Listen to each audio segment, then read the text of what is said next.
Hello বন্ধুরা, তোমরা সবাই কেমন আছো? আশা করি ভালো আছো, সুস্থ আছো। তো আমিও ভালো আছি।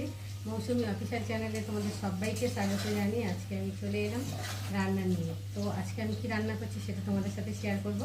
তো তার আগে আমি কড়াতে তেল দিয়েছি, আর তেলের মধ্যে জিরে, তেজপাতা, গোটা গরম মশলা দিয়ে আলুটাকে ভালো করে দেখো লাল লাল করে ভেজে নিয়েছি। আর এখানটা করেছি বড়া। আজকে করবো বড়ার ঝোল, নিরামিষি বড়ার ঝোল করব। তো এইটা হচ্ছে মটর ডালের বড়া। তো বড়াগুলো দেখো কত সুন্দর লাগছে, দেখতেও খুব সুন্দর, খেতেও কিন্তু খুব সুন্দর হয়েছে। তো তোমরা কারা কারা এরকম মটর ডালের বড়া খেয়েছো অবশ্যই কিন্তু কমেন্টে জানিও, আর যারা খাওনি খেয়ে দেখো, ভীষণ টেস্টি লাগে। তো চলো এখন আমি আলুগুলো ভাজা ভাজা হয়ে গেছে, আর এখন আমি দিয়ে দেবো এর মধ্যে টমেটো কুচি আর কাঁচা লঙ্কা দিয়ে দেবো, হলুদ গুঁড়ো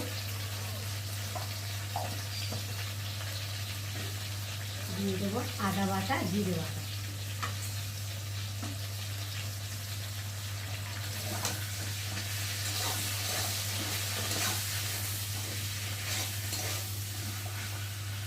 এবার দিয়ে দেবো একটু গুঁড়ো লঙ্কা কালারের জন্য।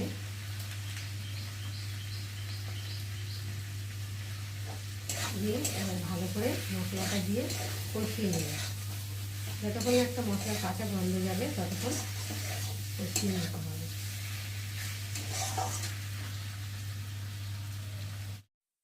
তো দেখো মশলাটা দিয়ে ভালোভাবে কষিয়ে নিয়েছি, আর মশলাটা সুন্দরভাবে কষানো হয়ে গেছে, মশলা থেকে তেলে ছাড়তে শুরু করে দিয়েছে। আর এখন আমি একটু নেড়ে চেড়ে পরিমাণ মতো জল দিয়ে দেবো। আর এদিকে দেখো বড়ার সাইজগুলো দেখেছো, বড় বড়, একটু বড় বড় না হলে তো দেখতে ভালো লাগে না, খেতেও যেমন ভালো লাগে দেখতেও তেমন ভালো লাগে একটু বড় বড় হলে। তো যাই হোক, এখন আমার কষানো হয়ে গেছে, আর এখন আমি জল দিয়ে দেবো। একটু বড়াতে তো একটু জল বেশি লাগে, যেহেতু বড়া টেনে নেবে ওই জন্য একটু বেশি করে দিয়ে আর এখন ঝোলটাকে ফুটিয়ে নেব।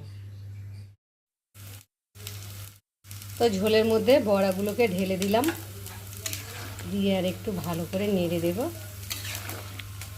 দিয়ে এবার ঢাকা দিয়ে আর একটু ফুটিয়ে নেব। আর এদিকে দেখো আলু ভাজা হচ্ছে।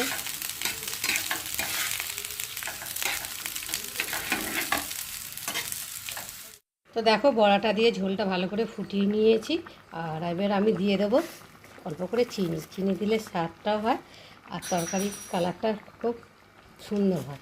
আর এবার দিয়ে দেবো ওপর দিয়ে একটু মিট মশলা, গরম মশলা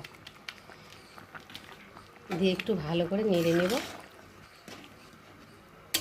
তো বন্ধুরা, আজকে আমার বড়ার ঝোলের রেসিপি কেমন লাগলো তোমরা কিন্তু অবশ্যই কমেন্ট করবে, আর ভালো লাগলে লাইক কমেন্ট শেয়ার করো, আর আমার চ্যানেলে যদি নতুন হয়ে থাকে চ্যানেলটাকে সাবস্ক্রাইব করে দিও।